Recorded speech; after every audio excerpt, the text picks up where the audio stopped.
La petite actu militante de l'UNL. Bonjour tout le monde et bienvenue dans ce nouveau format de vidéo qu'on fait avec l'UNL. Aujourd'hui je vais vous parler du 1er mai, donc ça se passera ce samedi dans toute la France et aussi d'un point de vue international. Donc je vais vous parler de son aspect historique pour commencer. Donc le 1er mai c'est la journée de lutte du mouvement ouvrier instaurée par la Deuxième Internationale. Donc c'est une fédération qui a été fondée par le Parti Socialiste et Ouvrier à l'initiation d'Engels, en mémoire du massacre de Haymarket Square qui est survenu le 4 mai 1886 à Chicago et qui constitue le point culminant de la lutte pour la journée de 8 heures aux États-Unis. Donc, cette journée internationale de lutte pour les travailleurs et travailleuses, avec l'UNL, on a plusieurs engagements qui vont en faveur de nos étudiants et de nos lycéens. On sait que la crise sanitaire a fortement augmenté la précarité étudiante, il y a eu des pertes d'emploi, des contrats précaires, des stages non rémunérés ou même annulés, qui permettaient aux étudiants à ce moment-là de subvenir à leurs besoins.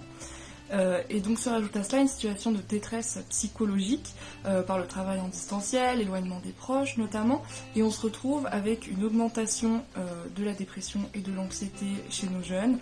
Il y a la Voix du Nord qui a rapporté que la moitié des étudiants présentaient des signes d'anxiété accrus. Donc nos revendications pour cette journée, elles vont se porter sur plusieurs choses. On demande la baisse du RSA aux moins de 25 ans. Donc le RSA, c'est le revenu de solidarité active qui complète les ressources d'une personne démunie ou aux ressources faibles afin de lui garantir un revenu minimal. Également l'augmentation des bourses étudiantes. Plus généralement, on demande un investissement massif dans les services publics.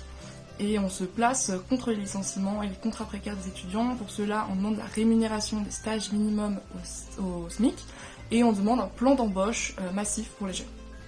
Il y aura également d'autres luttes qui seront représentées en cette journée, notamment des luttes contre le racisme, contre le fascisme.